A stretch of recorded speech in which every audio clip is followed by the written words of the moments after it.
How are you? You are back, sir?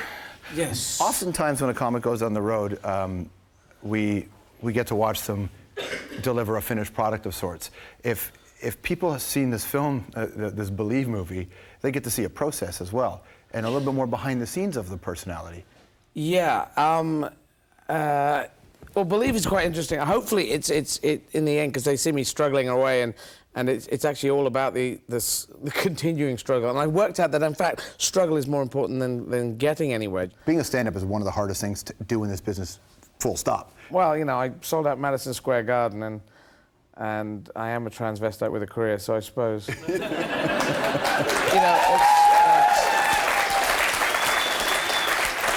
and I don't have a comedy TV show. Mm-hmm. And I'm not doing a sketch show. I'm not doing I had one HBO special that went on telly, but that's it. So, I mean, you're working. You have to get out there and work. Yeah, I sort of work it, and the word is word of mouth. Trying to keep your quality good enough. My quality has dipped, gone back up. I think Strip, the show that I'm doing at the moment, is the best I've done ever. Better than Dressed to Kill. I think so. It's just to keep pushing, take on big subjects. I've decided that God doesn't exist, so I just wanted to talk about that. And well, I don't know. A lot of people who are creative, they come to a place where they're agnostic, but I just decided to get off that agnostic fence and go to the atheist fence. Right. Was there a moment? Was it something that was building inside of you, or did you sit back one day and go, why do I even pretend? No, it wasn't quite building. It was more like there was just a moment when I thought, why am I pretending this? I should just say I'm an atheist. Because the reason I think people don't say they're atheists is because in case God comes down, they say, but you said you're an atheist. You're not coming in. Yeah. And I am prepared to not go to what this special place. I've applied logic, and I am quite logical. I've applied logic to the world and to the universe, and I see a randomness out there, and I see stuff happening, but I don't see a plan behind it. And if there is a God there, but he has no plan, then well, forget it. You know, what's the point? So when you go on stage and you do that material, how long in your routine is the God? There's no God bit.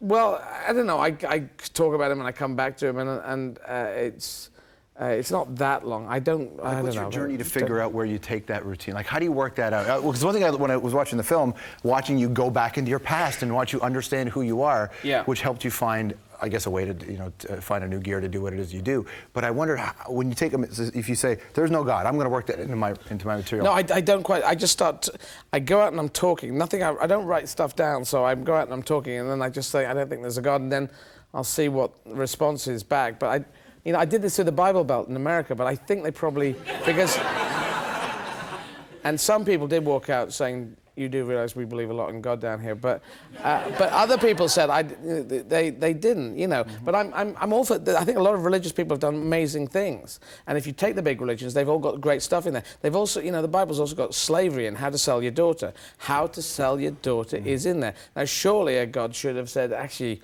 take the slavery bits out. Or at least a pope, because we know that the popes have gone through revising and taking out some of the Gospels. Why the hell did they not say, just lose all the slavery bit and then we'll look really clean and shiny?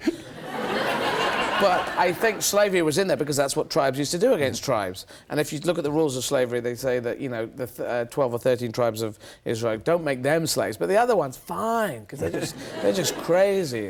One thing I've noticed when I've seen your shows is it's timeless stuff. It's not just like headlines of today. It's timeless material. Yeah, specifically, so it doesn't date. Yeah. And I wonder if when you get into the God conversation, and the Catholic Church is in the news like crazy, not for always good things, certainly of late. Does any of that work its way into your routine?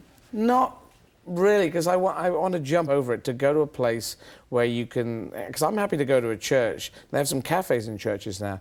I haven't been in one in a long time. I didn't know that. Well, it's interesting. I go to the Catholic ones, they have candles. I think some of the Protestant ones do as well. And I like a candle to my mother who died when I was a kid, because I kind of like, just candles, and you put some money in for the church for the upkeep.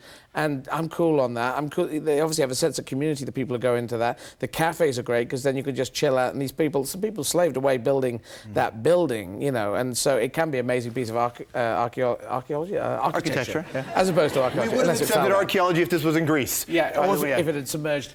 So I'm into that. I like Christmas carols, you know, people coming together. No, I do. I love Christmas carols. Me too. I really do, because they talk about baby Jesus and whatever. I think Jesus was a real guy whose name was Yeshua or Joshua. I'm into the history of it. And I think making him the Son of God actually takes away the amazing thing that this bloke did, who I think was like a Muhammad, and you know, in the Islamic faith, Muhammad's a prophet, and Jesus, Yeshua, or Joshua was his real name, he's a prophet, and as a real person went out and said, let's readjust the Jewish faith. I think it's got locked into big hats and weird stuff, and let's just go and chill out, and went into a kind of a hippie thing, and then I think the Pharisees said, he's getting a bit of a following. Let's tell the Romans that he's done stuff that's really not good. And then there's crucifixion. And in the truth, and then St. Paul was the one who kicked up the thing. And he was from Turkey.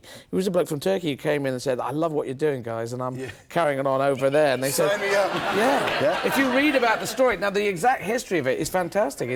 It's really interesting. And wise men, I call them wise men. Wise men, you know that Gandhi and Nelson Mandela would have been deities if it had been a few hundred years before, 1,000 years before, 2,000 years before. We'd have said, what amazing things they've done. They must have been gods. But in fact, they were just really good spiritual people. Go back to the lighting of the candle thing. The architecture, the work that goes into it, the history, that's cool. But to think about your mother, and lots of people go through the process of lighting. Why the lighting of the candle? I don't know. I think it just feels nice. It feels spiritual. I'm a spiritual atheist. I thought of this thing. Well, no, that's what I feel. Because the spirituality, you know, even just in here, we're watching, we're talking, you guys are listening. You're obviously a socially progressive audience, otherwise you wouldn't be here. You know, you're not expecting Nazis to come on. Or if they do come on, then you're saying, well, why does a guy think in a Nazi way? Yeah. So that thing we can tap into, that thing that Obama tapped into, and that reality thing, even though there's lots of TV stuff and everything's very polished, when people talk and try and put their mind out there. As soon as I said I was a transvestite, I went onto this reality footing that I realized was some people, a lot of people sort of thought, well, fair play, at least you've come out and put a dress on and said, that's true about me, and I will take whatever screaming, some people scream abuse at you and whatever, or fight you in the streets. Do you still get that? You're past I that now. would. I've been in boy mode for a while, so I haven't been back. But there's definite different stress levels, you know, if I'm going out girl mode as opposed to boy mode. But I would get it. I'm sure I could go to I could find places, and if I went to certain countries, it would be probably illegal, and you know, terrible things could happen. But it's something you have to be ready for if you come out. How about being on stage?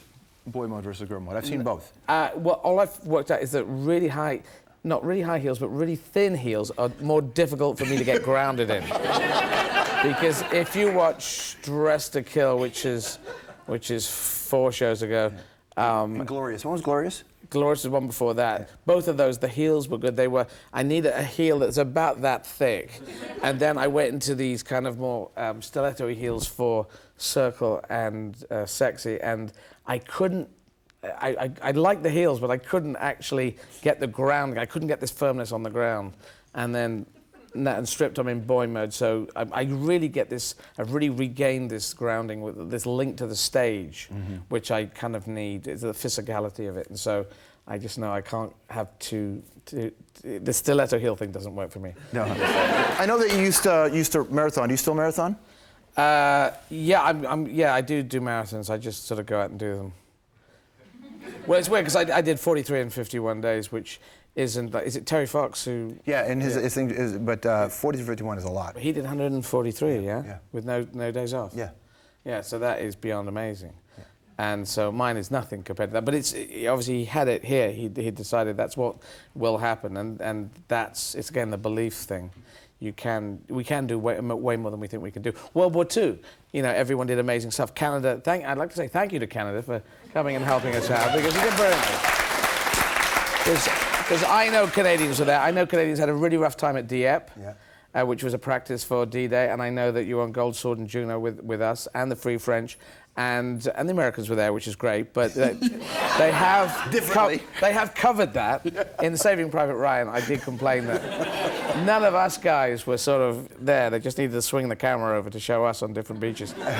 But in World War II, people did amazing things that they weren't planning to do. Being a guy who loves history, then, and obviously you're up on what happened in the different wars. When you get into Valkyrie, and you're Valkyrie with Tom Cruise, you have a big sense of what's happened in that world. Yeah, I knew absolutely all about that. I knew I wasn't encyclopedic on the assassination of attempted assassination of Hitler. It's the one film where British kids can sit down and German kids can sit down, and everyone's trying to kill Hitler. So it's great that it's out there. And they know. Must be fun for you to be a part of something like that too, right? Yeah. It's a little bit best of worst. I'm going to throw some things towards you, and you just tell me what you think. All right.